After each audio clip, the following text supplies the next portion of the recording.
6,50,000 total votes in the assembly of Mahadevapura. 1,250,000 votes was stolen. मैं व्यक्तिगत रूप से जानता हूं कि मुझे इसी की भारी कीमत चुकानी पड़ेगी, लेकिन इसके लिए मैं तैयार हूं। आज हमारा देश किसानों, मछुआरों और किसानों के लिए तैयार हूं। दोस्तों नमस्कार, मैं हूं राजेंद्र। ये शब्द जो है नरेंद्र मोदी ने कहा है। नरेंद्र मोदी ने गलबैयां की हैं, नरेंद्र मोदी ने लोगों से दोस्ती की हैं। वो गलती देश के जनता के ऊपर थोप रहा है। हम क्यों उसको भुगताएं? तुमने दोस्ती की है तो भुगतो उसको। अनिल अंबानी और मुकेश अंबानी के लिए और अदानी के लिए देश की जनता क्यों भुगते हैं? दोस्तों स्वागत करता हूं आपको बेरोक टोक में। आज राहुल गांधी ने एक खुलासा किया है, एक प्रेस कॉन्फ्रेंस किया है। देश का वोट चोरी हो रहा है। इसके पीछे कौन है? आरएसएस। आरएसएस बहुत बड़ा एक ऑर्गेनाइजेशन है, उसके छोटा सा कन है बीजेपी। आरएसएस के पास 32 से ज़्यादा जो है एक ऑर्गेनाइजेशन है, छोटी छोटी ऑर्गेनाइजेशन है। भारत में सबसे ज़्यादा दंगा फसाद और जो रेडिकलाइजेशन और देश को बर्बाद करने वाला कौन सा ऑर्गेनाइजेशन है? आरएसएस। दोस्तों राहुल गांधी ने जो आज खुलासा किया है, एक छोटा सा एक क्षण, एक छोटा सा एक एग्जाम्पल है। इलेक्शन कमीशन ने कर्नाटक का एक छोटा सा एक विधानसभा एक कॉन्स्टिट्यूंसी में 1 लाख वोट का चोरी किया है। लेकिन हम ये कहते हैं कि राहुल गांधी कुछ भी नहीं है। ना राहुल गांधी का कहना, ना बीजेपी का कहना, ना हम इलेक्शन कमीशन का कहना, हम ये बिल्कुल हम इसको खारिज करते हैं।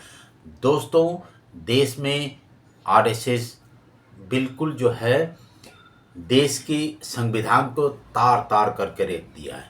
दोस्तों ये है कि हम देश के लोगों का, जो इंटेलेक्चुअल लोगों का ये मानना है, मैं बेरोक टोक से बोल रहा हूँ। बेरोक टोक बोलना जरूरी है, बेरोक टोक सुनना जरूरी है। इसलिए जो है मेरा बोलना और मेरा तरीका अलग है। लोग पसंद आए ना आए मुझे कोई परवाह नहीं है, लेकिन जिसको परवाह है वो जरूर देखेगा, परवाह करेगा। बेरोक टोक बोलना जरूरी है, बेरोक टोक सुनना जरूरी है, बोलना भी जरूरी है, क्योंकि एक जिंदा इंसान होने का एक सबूत देना बहुत जरूरी है। दोस्तों आरएसएस ने देश को तार तार कर दिया है, देश को बर्बाद ही कर दिया है। राहुल गांधी का आज जो खुलासा है कुछ भी नहीं है। ये तो मनुस्मृति शासन नहीं चल रहा, मनुशासन चल रहा। शासन नहीं चल रहा, मनुशासन चल रहा है।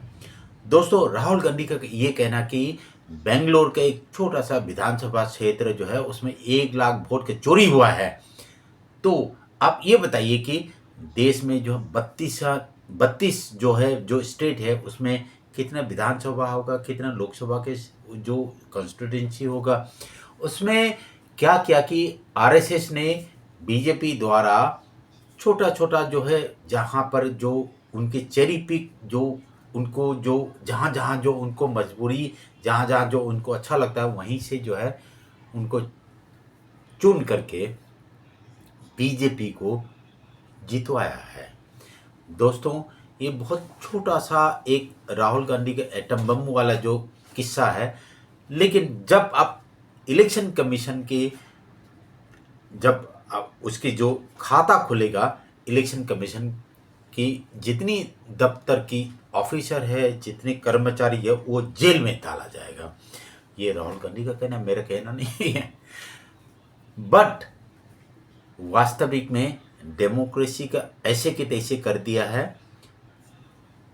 एक बार आप ये सोच करके देखना, देश में जो ईवीएम से जो इलेक्शन जो चल रहा है, जब बैलेट पेपर से जब इलेक्शन होता था, इसमें दो क्या कोई अंतर है या नहीं?